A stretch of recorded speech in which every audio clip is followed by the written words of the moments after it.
Hello, everybody. Welcome to HopTopics. I'm Matthew. And I'm Bonesaw McGraw. And we're here to talk about movies. And beer. And beer. And beer. And beer. Beer. Beer. And beer. Today we're talking about Episode 2. and Winter Soldier Episode 2, yes. Episode 2, Falcon the Winter Soldier. And as we said in the last video, we're continuing with the Stone Brewery. Stone Brewery. We're going with the delicious IPA today, and it is, as the can suggests, delicious. Mm-hmm. But you know, we'll talk about that probably pretty soon. Yeah. Once in the meantime, we have some Captain Falcon stuff to talk about. Captain Falcon. I've been wanting to call him that like this whole time. At the end. Ever since Steve gave him the shield at the end of Endgame. Captain Falcon. I'm just all like, Captain Falcon. Which we may or may not see. We'll see if the world's ready for Black Captain America. TV-wise? Or show-wise? Show-wise? I mean, maybe? It's definitely I possible. mean, it already happened in the comics. Yeah. He was already... Sam was already Captain America. Yeah. And then he died a But, I mean... brutal death. Yeah. You gotta remember, the movies and TV shows are a much wider audience nowadays. Very true, very true. But, you know, we also get kind of some touching on of, you know, what a Black Captain America might have looked like back in the day of Captain America. Also, if you didn't notice, as we said already, spoilers, if you haven't already seen the episode. Yeah, these videos are 100% spoilers. Yeah, it's going to be a spoiler video for all of them. So, there's going to be a lot of speculation, probably near the end. But, yeah, like... Yeah, but yeah, spoiler warning if you haven't already seen it. Yeah. But, and still, they haven't actually spoiled anything, but... True. But, yeah, so I mean, like... But yes, like, we're going to talk a lot about, like, what actually happened in the episode, so... In the episode. But, we're going to go as much in depth as we feel like we can. Yes. And talk about the scenes that were most important and, you know, all little fun character moments. Which, that being said... the Lethal Weapon vibes that this episode is giving off is so good. It's so good. It's everything that the trailers were promising was just like Sam and Bucky just having their back and forth, you know, like it's always one of the three, androids, wizards, or aliens. Yep. Doctor Strange is a sorcerer. A sorcerer is just a wizard with a hat. One of the best lines in the show. And then you got your butt kicked by a girl. Little girl just kicked your ass. I think that was my favorite part of the entire. The whole episode. Yeah. Yeah. That whole scene. Oh yeah, the whole convoy scene, which called it, by the way. Yeah, you did. I didn't call that part convoy in the second episode. Yeah. Which was still an awesome scene. Like, it wasn't very long, but it was still really good. That scene reminds you that they're putting in, like, almost movie-esque budgets into every single episode. Mm-hmm. I mean, the amount of money that they're pouring into this with the action scenes is just insane. Mm-hmm. And, I mean, they're going all out. Oh, yeah. They're making these 6 episodes. I mean, each episode so far has been 45 minutes. Yeah. Easily. So far we've had an hour and a half long intro to a movie, basically. We haven't even been introduced to the main bad guy yet. Yeah, which with the second episode I'm leaning more towards the Flag Smashers being like the more primary antagonist for the series. Yeah. And yeah, it's gonna like probably end up being like causing like splinter groups to form and stuff like that. Oh, for sure. Kind of something like along the same lines as Hydra.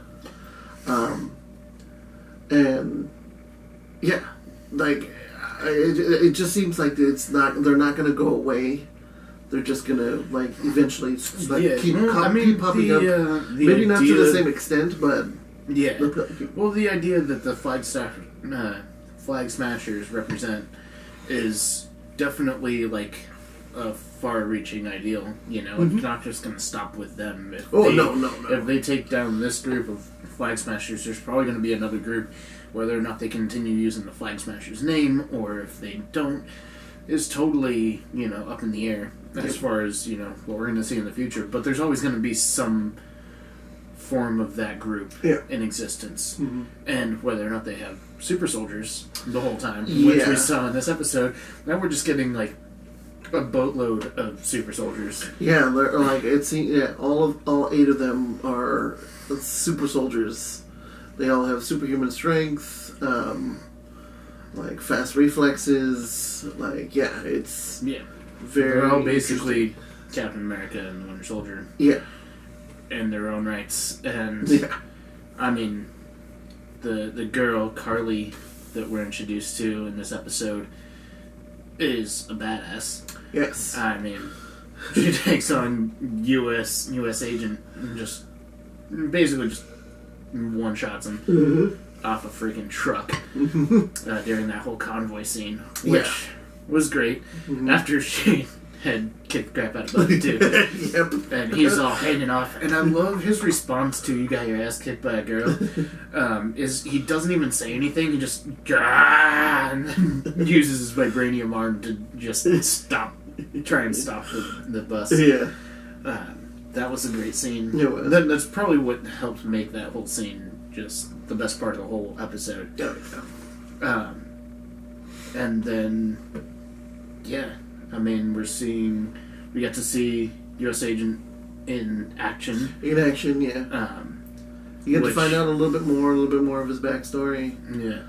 Not too much. They're probably going to delve a little bit more, but probably not too much more. Yeah. I mean, the episode opens with him, you know, getting ready to become Captain America, basically. And they make him, in this episode, a very sympathetic character. At the beginning.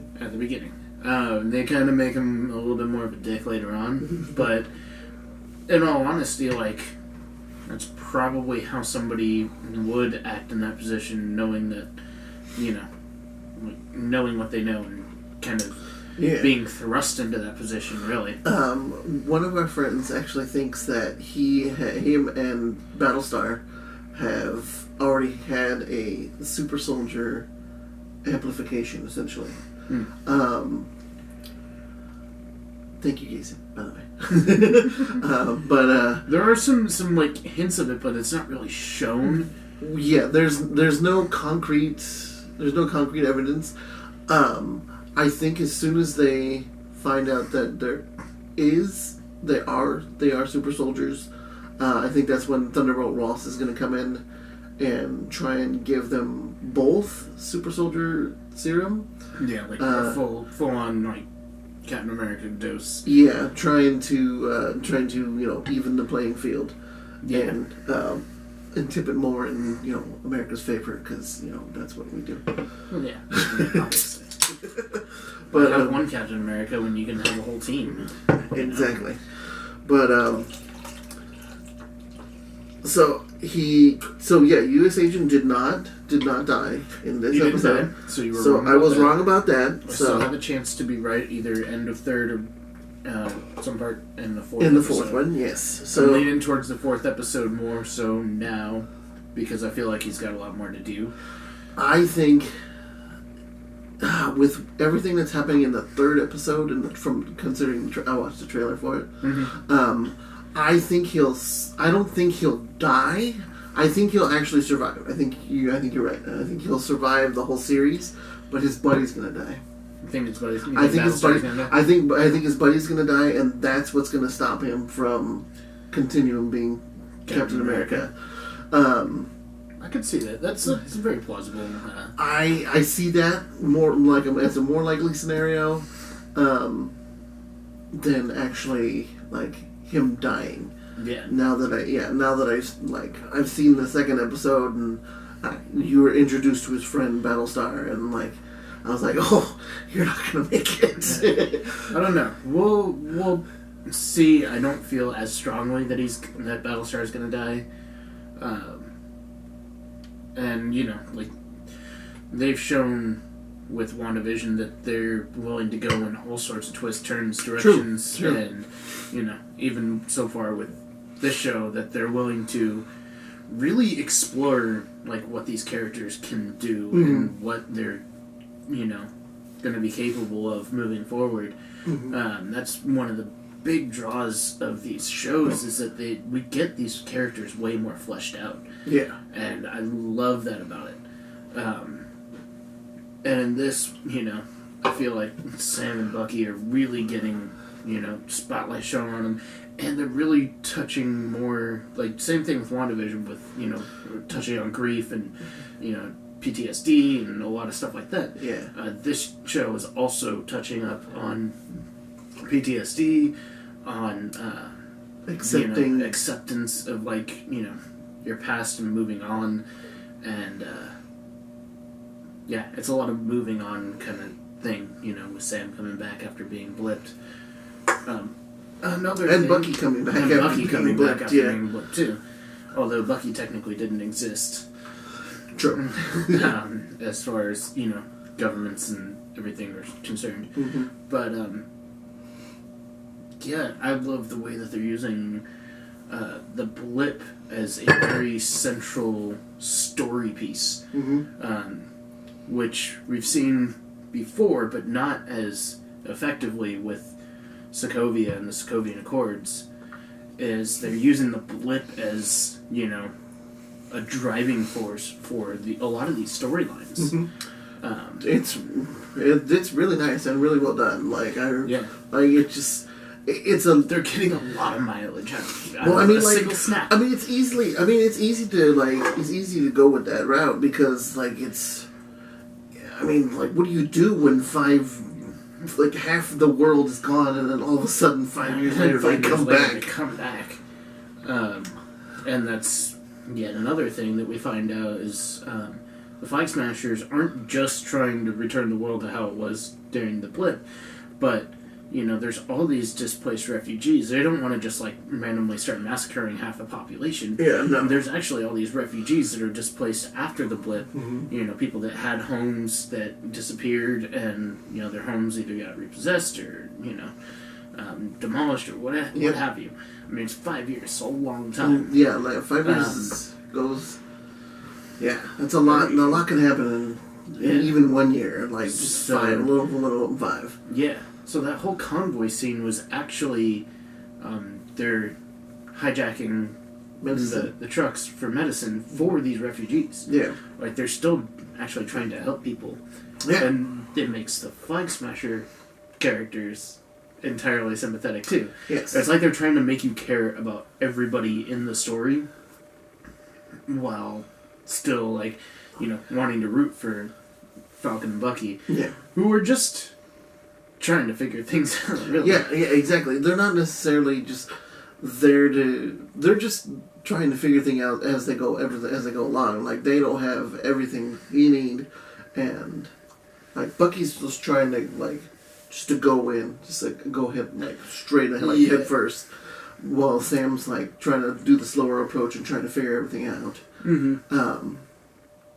It seems like neither one of them really works, but no, and because ultimately, and we've seen this in the movies, that they're both strong, they're both big, major, pivotal characters, but neither of them give off that presence of the big lead, the plot armor protagonist. Yeah. And that's also interesting as we get to see them grow as characters, seeing them, become characters that we can see as leading actors and leading characters. Yeah, further drive movies and plots. The therapy scene was also really good too. The therapy scene was great. After they meet Isaiah, they end up going to jail. But we'll go back to that part. Well, yeah, they go and the therapist, as part of the bargain to let Bucky go, they have to have a therapy session together, which I thought was really nice. It actually does touch on very psychoanalytical stuff that they do, which is really good for Yeah, as like she said, couples and stuff. So yeah, which is hilarious. Yeah. Another great scene, very reminiscent of Lethal Weapon, just like forcing two men into really uncomfortable, like non-heteronormative positions. Yeah, these are both very masculine, repressed men. Yeah, like I mean, like these guys are not very open and sharing. Although Sam was part of the whole like reconnecting with like PTSD people and like trying to get them back into normal like society. Yeah, which you would expect him to be more sharing, but if you're leading the group, I guess. I guess he didn't have to. When you're leading the group versus when you're being led. Yeah. And then also with somebody that you really don't like. I mean, like, for all their playful banter, they really don't like each other, for the most part. Yeah. Like, I mean, I'm sure there's a trust between them, because, they were both one of Steve's best friends, they were both, like, pivotal parts of the last Bonesaw is ready. Let's talk about this beer. Today we got the delicious IPA from Stone Brewing. As we talked about last week, Stone Brewing is out of Escondido, San Diego, California. Very big brewery, one of the biggest independent breweries still around. There's a lot of other big independent breweries have been bought up by bigger brewing hierarchies. Yeah. But Stone remains true. They're still killing it. Delicious is an IPA that they crafted originally to be a reduced gluten beer. They don't really state that on the can anymore. No, they do.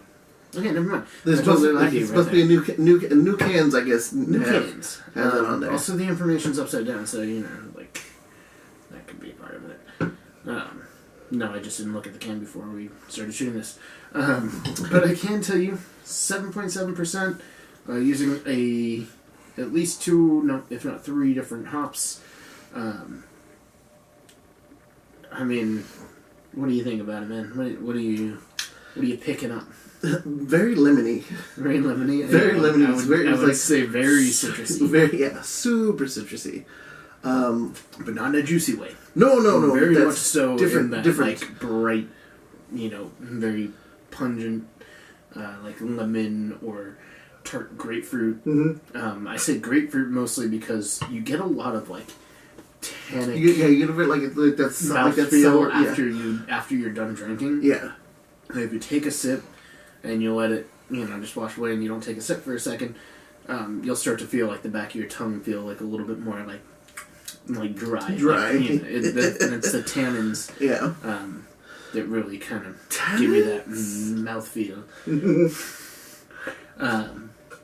But it's a really good beer. I mean. Oh yeah. It's delicious. It's 0.5% up from the Stone IPA that we drank last week. Are we going to keep moving up, or are we just going to keep going with what the episodes we'll see what, the episodes bring us. There's a lot of Stone varieties to choose from, so we could honestly do a year of Stone brewing and probably, if we had access to all of the beers that they breathe. Yeah. True. We'd have a lot of Stone beers to cover. Yeah. Yeah, sure. And then we're not even getting into the barrel aged stuff, which I even thought about. I believe I don't have both bottles.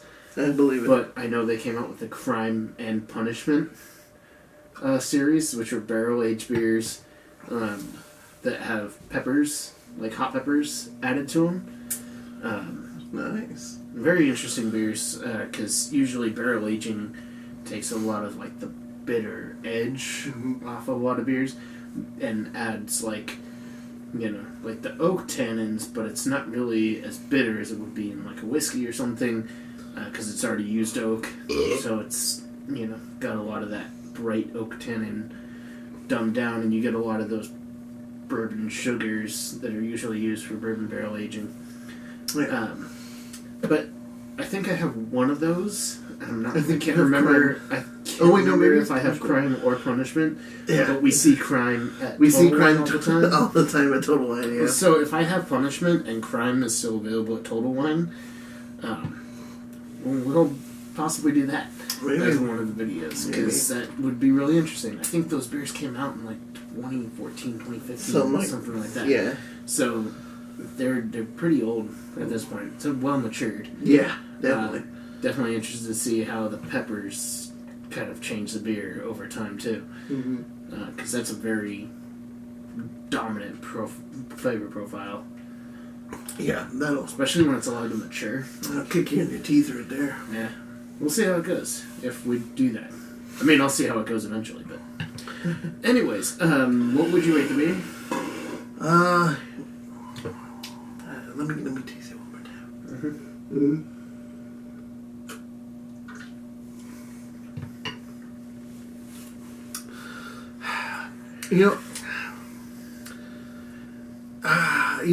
It's tough, but I'm gonna go with the 3. Go with the 3. I'm going with the middle ground. Like I'm trying to be a little more strict with my ratings. It's not outstanding, but it's still good. It is still a very good beer. Like I can see where the 3 is coming from. It's still a very good beer. Very tasty, very citrusy. It's not quite hitting the notes that you're looking for. Yeah. I mean, if you do like those more citrusy punch, especially like right at the front, like you get a lot of it right away. Oh yeah. And then it kind of lingers throughout the palate, so it's definitely citrusy, and they make sure of pointing that out. The second one from the... Oh yeah, citrusy lemon drop hops and tropical Eldorado hops. So 2 different hops going into it. Lemon drop definitely living up to its name. Oh yeah. It definitely adds that lemony, citrusy, zesty feeling to it. Eldorado, very commonly used in a lot of hazy IPAs. Just gives it that little extra, like, juicy taste right in there, but it's not very dominant. I'd say the lemon drop is probably the most dominant hop flavor. And you still get some hoppiness, too. Yep. Like, Stone never, compromises hoppiness for anything when they make their beers. They're just all like, well, is it hoppy? No, but it's otherwise the most amazing beer you've ever had in your life. Okay, well, go back and make it hoppy, and if you can do that, and it's still the most amazing beer you've ever had in your life, then it's good. Otherwise, we're not releasing it. Then we'll put it out. Oh, man, I wish I would come back out with the Thunderstruck IPA. That was so good. Oh, man, that'd get a 5 all day. But, delicious for me. The standard Stone was 4, as Dame Drops would rate it 4 out the door. I nudge it a little bit higher than you. I'd give it that 3.5 because it is super drinkable, especially for like hopheads like us. Like, it's one of those beers where it's just light enough and refreshing enough with all that extra citrus to it that it's a great like summertime beer, barbecuing beer. I don't feel like I'm going to get drunk off of it, but at the same time, it's got 7.7%. So you possibly could get drunk off of it. You get a little too into it, you're going to get drunk off of it. But, that's not necessarily always a bad thing. Sometimes that's what you want to do. Yeah. And this will help you get there a tiny bit sooner. Yeah. You want to get to the finish line, you got to get a little faster sometimes. Sometimes. And, not everybody can enjoy the taste or stomach that barrel-aged beers at 11, 12, 13%. Oh, but those are my favorite. I know, me too, man. Those are my favorite. I have an favorite. entire fridge full of them. I'm getting there. I'm collecting slowly. Yeah. It's all good. Yeah. No bad time to become a collector. That's what I always think. No. With anything. Anything at all. I've almost had one of them for a year. I gotta start drinking mine. Mine are getting up to 7 years. Some of them are. Yeah. Which is a little past the 5-year recommended. Like, you should drink this now. You should drink this. It's been kept in a well-conditioned area. It's been fine. Yes, we're very careful about our beers. Yeah, absolutely. Him more so. Yeah, definitely. I put them in a fridge where nobody else goes into that fridge anymore. Exactly. But anyways, 3.5, 3. Yep. We both really like the beer. If you haven't had it, highly recommend it. If you have, revisit it if it's been a while. Mm-hmm. And if you don't like it, well, you know, let people know down in the comments what you dislike about the beer. Yeah. That's always helpful. Get other people's perspectives, because taste is very subjective. Oh, yeah. Especially when it comes to beer. Mm-hmm. So, that's why we can differentiate a lot of times with our ratings, is while we have very similar tastes, there might be one little note here or there that's just very off-putting for one of us, mm-hmm. or it just doesn't hit the right way as the other person. So, yeah. That's nearly 10 minutes on Stone Delicious IPA. I'm not mad at that at all either. No. I'm always happy to talk about beer. Yeah, I mean, like, especially Stone. I mean, they make great beer. Good beer, man. I can't wait to go back to that brewery. Or one of their many other breweries. They have one in LA. I think in, like, Pasadena or something. Oh, yeah. I did hear about that. Yeah. Let's go to that. We should go to that. We should go to that. Once, give it a few more weeks once we're vaccinated and the vaccination is, like, gone through and done its thing. May. It'll be a thing. It'll be a thing in May. If anything, no later than July after your birthday. Oh, please God. We'll definitely be good by then. Yeah, like everybody we know should be vaccinated, and we can always do like a small gathering. We're all vaccinated, so who gives a shit? Right. Ultimately. Anyways, delicious IPA. Drink it, don't drink it. And we recommend drinking it. Try it, let us know what you think. On to Isaiah Bradley.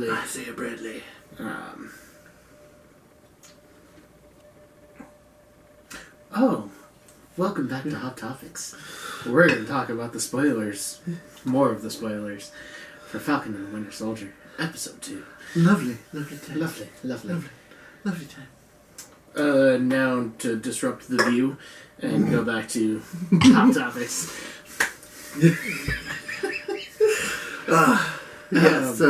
Isaiah Bradley. Isaiah Bradley. Probably, it might be the most important scene in the show. Oh, yeah. At least the most hard-hitting one. It's the most hard-hitting, and it has the most commentary about it. Yeah. Because if WandaVision was largely about grief, Falcon and the Winter Soldier, especially with Falcon being one of the main characters, and them showing Isaiah Bradley in the second episode, it's really putting race as a big proponent for the series. Mm-hmm.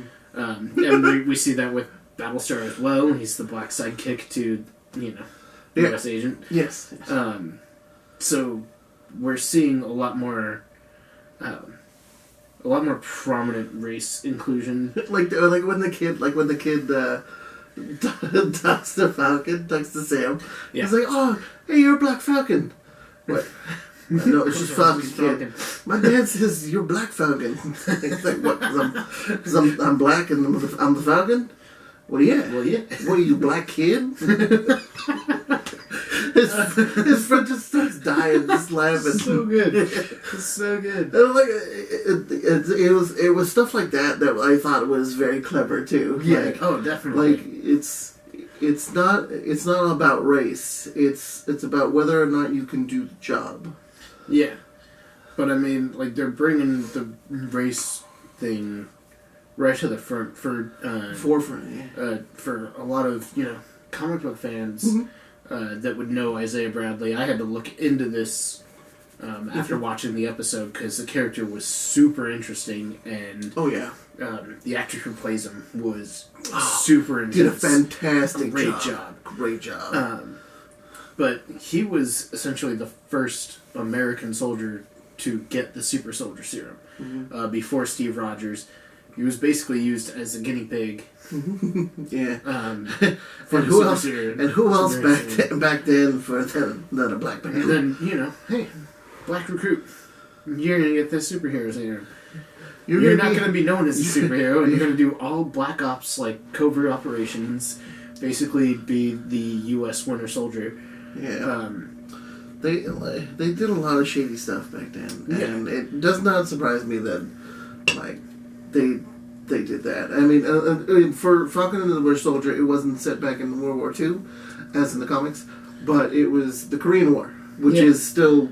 But the commentary is just as important still because he did all the same things that Steve Rogers did. Essentially, was he got the serum, he served his country, and then when he came back, he was thrown in jail for 30 years. 30 years and was experimented on and probed and just tested on. It's like Captain America didn't get no access testing after he was made into Captain America. He was just they used him as a poster boy at first, and then he's white.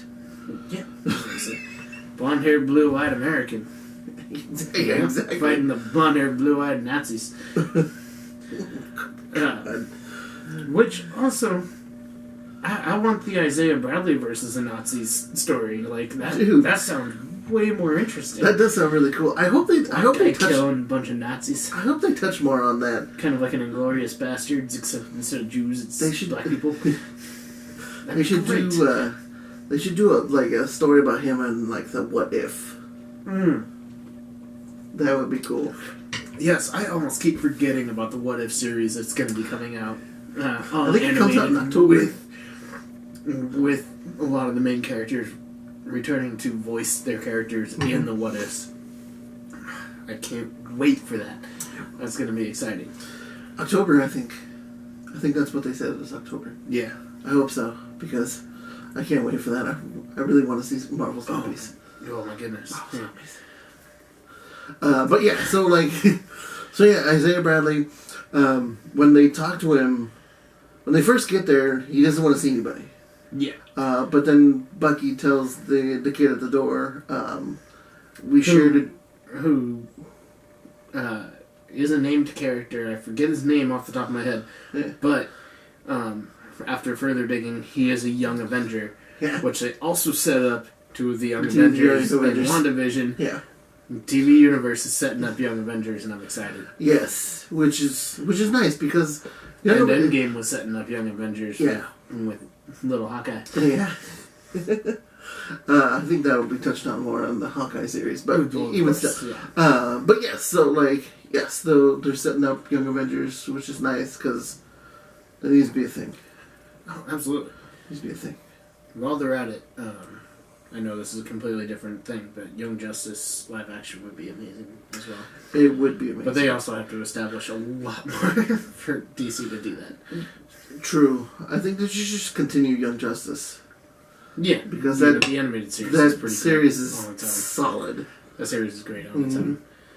But yeah, Isaiah Bradley, that scene is just hugely powerful because you feel all the anger and resentment that he feels as he's talking to, especially Bucky. He kind of glosses over Sam a lot. Well, because he hasn't really dealt with Sam, and he doesn't really feel anything towards Sam. He doesn't feel like a need to say anything to Sam. His business is with Bucky, and last I remember, what was it? I kicked your ass and took half of your arm. Took half of your arm. Looks like it grew back. Oh, it's fantastic. Quite possibly the first person to rip off half of Bucky's arm. Definitely not the last. Most likely the first person. Yeah, definitely not the last. Because that would have been in the 50s, so...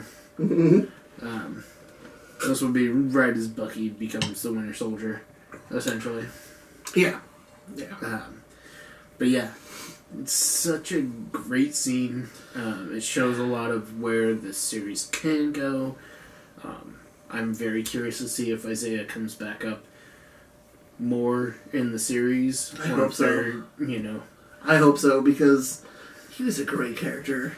He was just played so well. Yeah. I hope they bring him back the actor for who plays him, the show. Which, we'll put the name on the screen, was fantastic. Like, just the anger in his eyes and his tone, and even his body language, like the way he tensed up and was like ready to fight. Oh yeah, he was still ready. He was still ready to go. You could see he's an old man, but he's ready to kick some ass. Mm-hmm. Right, he's absolutely ready. Mm-hmm. And then, yeah, the very end of the episode, we get our first mention of Zemo. I was right on that too. You were right on that. I called that too. You were right on that. Although it's not a real appearance, but it's all like, oh yeah, no, Zemo, and then they show him in a. He's in a German. Yeah, he's in a German like detention center in a holding cell. So you were also wrong about him being blipped out. He wasn't blipped. Or if he was, he just like blipped out and then returned immediately back to his cell. Yeah. That didn't. Okay, so I guess he didn't get blipped. I guess he just pretty much was there the entire. He was in jail. He was one of the people that remained. Mm-hmm. But from what I saw in the next trailer, which I haven't watched. Oh, okay, never mind that. But yeah. So they're gonna go visit him in the next episode. But right before this, you get to see U.S. Agent and Battlestar talk to Bucky and the Falcon, Sam, and they're like, he's basically like, Bucky and Sam are basically like, we don't have to go through anybody. We can go wherever we want. We don't have to answer anybody, and you guys do. You guys have protocols and stuff. Mm-hmm. You get to answer to the government. Yeah. And as they're leaving, the U.S. agent's like, if you're not going to help us, stay out of our way. Yeah. And that's like when you that's basically when you see his true colors. Like, he's kind of a dick. Yeah. And like, that's also his character in the comics too. That's his character in the comics. It doesn't necessarily mean that he's going to be a total dick throughout the rest of the season. No. We could totally see a way more sympathetic character as they've set him up to be. Mm-hmm. But at the same time, like, Marvel has a history of setting up people to be, good or cool or interesting people, and then just totally turn them into villains. Yeah, exactly. And vice versa. Yeah. Yeah. Like, oh, this guy's just a villain, and then, bam, Loki's one of the most favorite characters in the entire MCU. Getting his own show. It was the quips and the snide remarks and the looks that he gave. He definitely had a way with words. He actually volunteered auditioned for Thor originally. Yeah, Tom Hiddleston? Yeah. Yeah, I know. Also, Tom Hiddleston, like, the polarity of Tom's is that Tom Hiddleston knew for like 2.5 years that Loki was going to die in Endgame, and Tom Holland can't even be given a full script. He can't talk about. Oh my! He has to be supervised at all times. Is your character going to do anything interesting? I have no idea. We haven't shot it yet. He can't be trusted with anything. He doesn't even know if he's shooting for the same movie that he's actually appearing in. That They give him everything pretty much day of. Mm-hmm. Which a testament to Tom Holland's acting ability. Like, he's able to do all this stuff basically on the cuff for a lot of it. Anything dealing with important plot points. He's the best Peter Parker in Spider-Man. Oh, 100%. I'm going to get a lot of flack for that, but you know what? He's the best Peter Parker and Spider-Man. You're not going to get any both characters. True. This is true. Like, he is. Like, he plays them both to, like, a perfect level. He's like the perfectly awkward, quippy teen. Yeah. While also being the perfectly heroically quippy Spider-Man. Yeah. Like, and that's what Spider-Man is. Exactly. I mean, as we go further on, Spider-Man's more of, like, a man. Yeah. But, we're still very much in the high school, post-high school time for Spider-Man. Like, he's supposed to be a teenager. Yep. Like, how mature were you at 25? As opposed to what Peter Parker is at 18. That was about the same. Except I can drink more. Except I can drink. Except you can drink. Yeah. Says somebody who says, I can drink more, as somebody who didn't drink until they were 21. 21. Yeah, I waited. Yeah. I wasn't focused on that. I was focused on other things. More important things. Mm-hmm. Much more important things. Yes. Women was my focus. Still is. But anyways, this was another great episode. A little bit slower, as it had. There was a lot more exposition to introduce. Yeah, I suppose. Shoot, almost forgot. They introduced into the character the power broker. Oh yeah, they mentioned the power broker, which is huge. Yeah, I didn't think they were going to do that in this. Yeah. Also, if you pay attention during the credits, you can actually kind of piece together what's going on and what might be happening later down the series. Okay. Because they mentioned not only Isaiah, but also the power broker and super soldier serum and a couple other things during that, and I was like, huh. I'm gonna have to pay attention to this more next time. Oh, definitely. But the power broker is they have a review seemingly even more of an overarching villain. That's probably gonna reach beyond the show. Oh yeah, easily. Because he's a huge character, just regardless.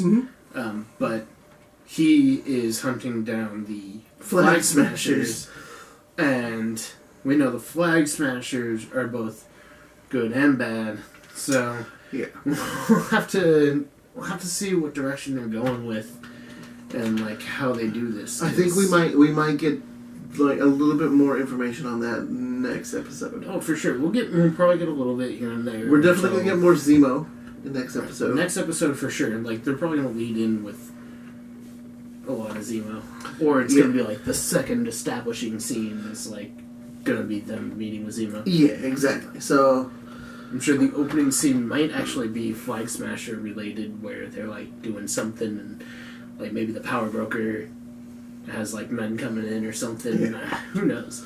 Yeah. There's so much that could happen in this season. So many things. So many things that could happen in the next episode. And that's what I love about this being week to week, is that our minds just get to go wild with speculation and theories and little details that we can pick apart. Just like WandaVision, where, we're oh, this might be a Fantastic Four reveal. Oh, this might be dimensional, X-Men reveal. Oh, this might be this might be this. It's it was none of those things. But it was also so much more. But it was nice nice to speculate, but yes, they still give you so much. Yeah. But yeah, so that seems like a good place to stop it. Good place to stop? Yeah. That about wraps it up, so with a heavy heart, we must depart. Until our next video. Indeed. Next week we'll be talking about Falcon the Winter Soldier Episode 3. Also this week we'll be talking about Godzilla vs. Kong. I'm so excited about that. So much monster fighting, I'm hoping. But, we'll see. We got a lot of expectations, but, not each movie has lived up to our expectations. No. Totally. Although King of the Monsters was definitely a lot of fun. Was a step in the right direction. Definitely a big step in the right direction. So. And yeah, Falcon and the Winter Soldier is looking to be an incredible series. I mean, if nothing, it's going to be one of the most jam-packed action, 4.5, 5 hours ever put on television, basically. Remember, this is a TV show with 45-minute long episodes, and they're using multi-$100 million scenes. Yep. Each episode. I'm, chomping at the bit to see what they're going to do next week. And to see where this story goes, because the story is super interesting, characters are great, and I'm absolutely loving the action. Same. So, yeah, until our next video, either for the movie or for the show, whatever you choose to watch, if not both, hopefully both. Hopefully, please. Please. Like and subscribe. Like and subscribe. Like and subscribe. Tickle the little bell icon for notifications. Little bell, we release videos twice a week. I'm gonna work on quality too, We've been doing better. Get a little here, a little there, finish that novel there. Anyways, here's to you. Here's to me. Friends for life we shall always be. If by chance we disagree, well, then screw you. Here's to me.